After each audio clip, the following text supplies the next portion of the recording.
Before we dive into Hyrule, a quick note about spoilers. This review won't spoil the story of Tears of the Kingdom, but just like Breath of the Wild before it, there's a real magic in discovering its many gameplay surprises for yourself. I'm going to preserve that magic as much as possible, but there are some huge new parts of Tears that are introduced early on that I will be talking about because of how fundamental they are to what makes it so impressive. You've been warned in case you want to go in totally fresh. Now, on with the review.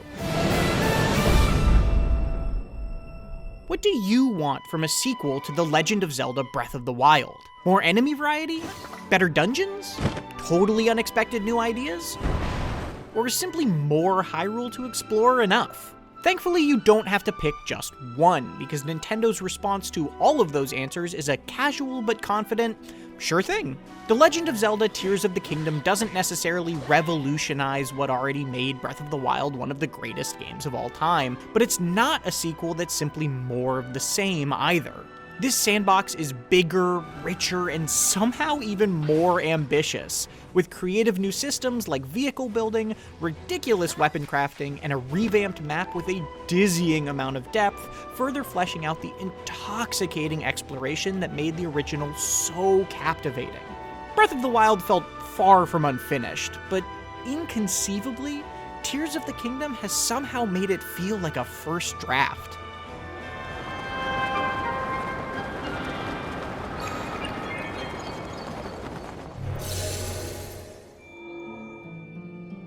The initial structure of Tears is a very familiar one. You start in a masterfully crafted introductory area where you learn the ropes and get a set of powerful new abilities, then dive into the open world with a main quest marker that quickly splits into 4, and from there you're free to do whatever the heck you want.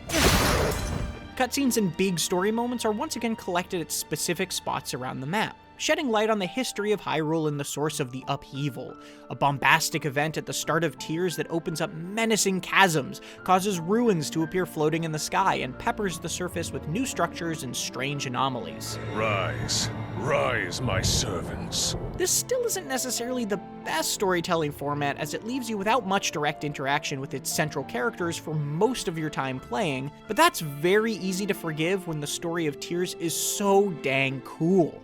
Sure, it's about stopping another evil jerk and saving Princess Zelda again. Link! You must find me. But the places that familiar Shell goes are buck wild in the best possible way. It's not God of War or anything, but its story can be a legitimate high point instead of simply entertaining background flavor. Our last line of defense will be Link.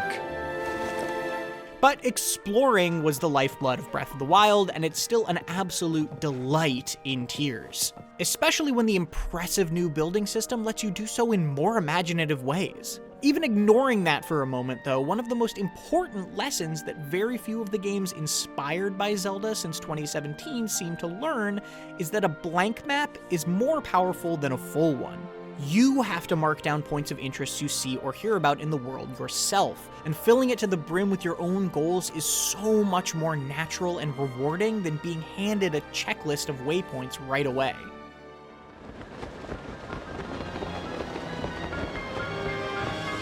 While this is the same fundamental map of Hyrule, it in no way feels repetitive to explore. It's a ton of fun to recognize characters or locations and see how they've grown and changed in the years since the defeat of Calamity Ganon.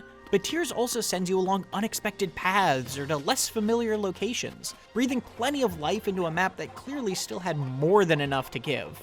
And if that's not enough for you, whole areas have been significantly altered by the upheaval. What were once pools of lava might now be large open spaces. Meanwhile, the beach town of Lurelin has been attacked by pirates, putting both its rescue and its rebuilding in your hands.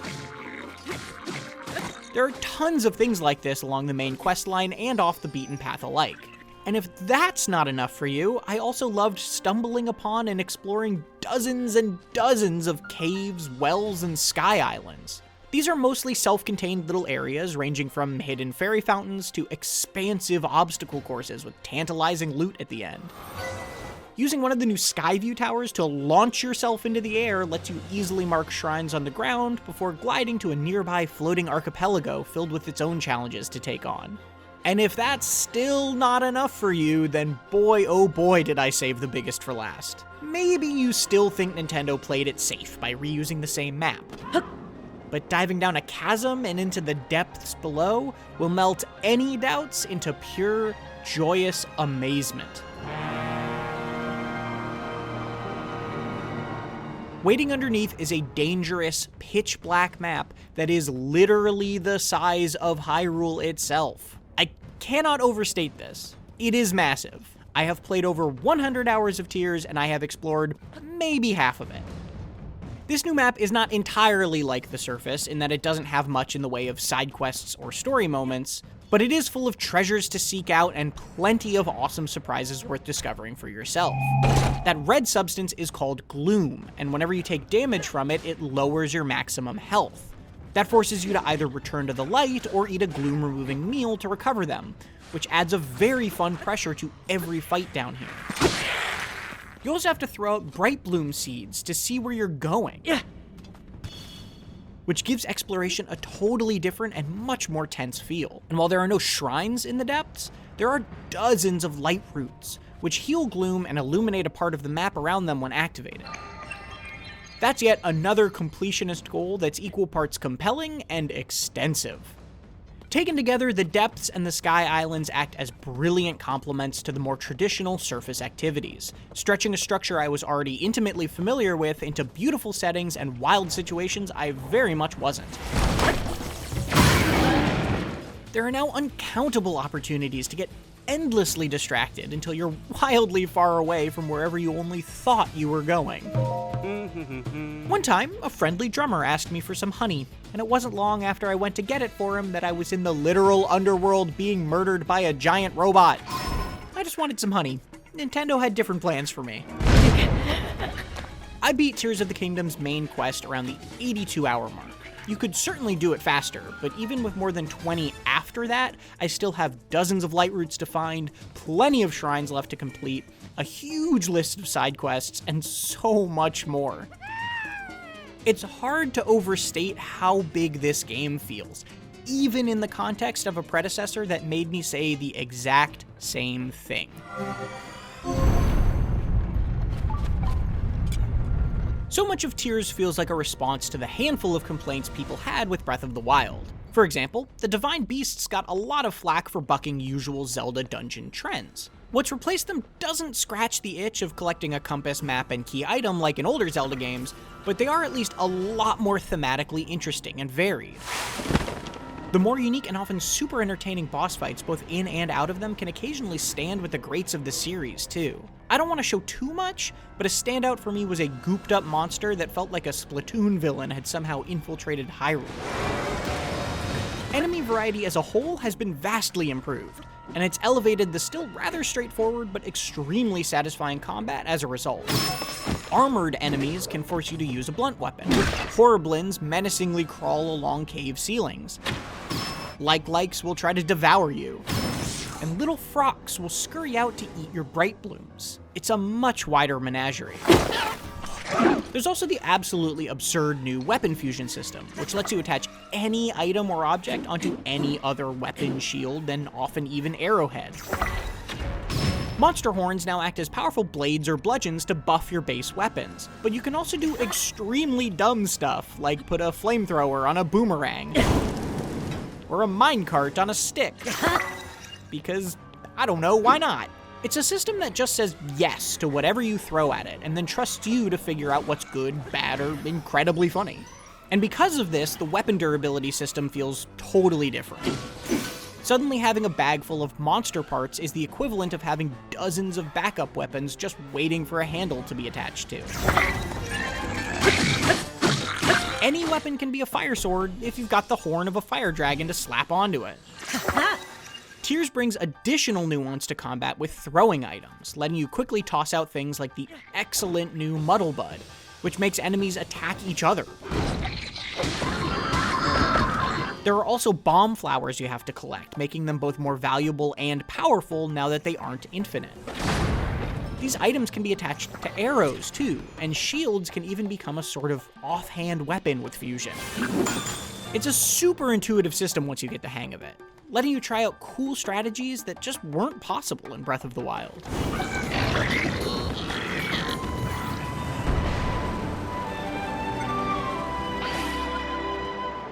The complementary ability to weapon fusion is the Ultra Hand building system. You can now pick up, rotate, and attach almost any objects to one another with ease. This is supported by special devices like gliders and fans you can pull out of your inventory at any time, giving you an immense amount of freedom during exploration. The building tools are fairly snappy and easy to use, while allowing for a level of customization it's hard to find the limit of. One time, I was driving a car I'd made, only to reach a dead end. But instead of abandoning my creation, I channeled my inner Doc Brown and turned it into a flying car so I could drive right over a canyon. This might sound silly, but that simple act was honestly one of the most rewarding gaming moments I've had in a long time.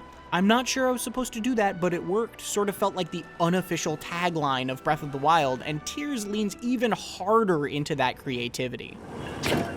Most shrines use building in neat ways too, but this system doesn't warp Tears into something unrecognizably about building either. Shortcuts are provided for people who aren't as interested in this side of things, while simultaneously empowering those of us who are to pretend this is Kerbal Space Program. Getting from point A to point B can become an engaging puzzle all its own, whether that's making a traveling band's carriage fly to get them up a mountain, or helping a Korok get to its far-off friend. Well, close enough. Amidst all of this cleverness is a hysterical air of Looney Tunes lunacy, letting you strap literal rockets to anything and everything and then watch like Wile E. Coyote as your plans disastrously blow up in your face or simply drive off out of your control.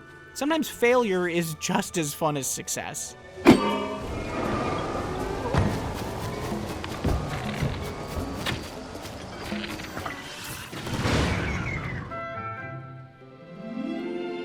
I could be here all day praising 1.5 million other little quality of life improvements, like the brand new recipe system.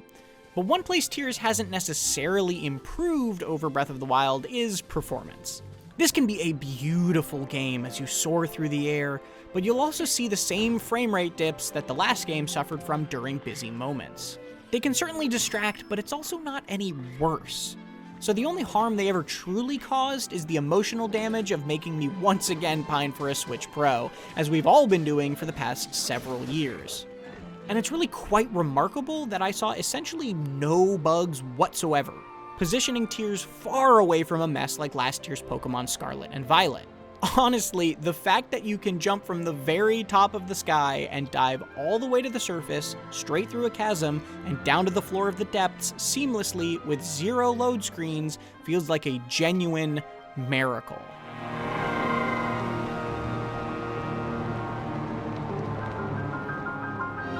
The Legend of Zelda Tears of the Kingdom is an unfathomable follow-up to one of the greatest games ever, somehow improving upon it in nearly every way. Be that with simple quality of life improvements, a genuinely exciting story, or wildly creative new building mechanics that make you rethink what's possible. It both revamps old ground and introduces vast new areas so immense it somehow made me wonder if Breath of the Wild was actually all that big. It's loaded with an almost alarming number of tasks to complete, mysteries to discover, and delightful distractions to keep you from ever reaching that place you naively thought you were headed.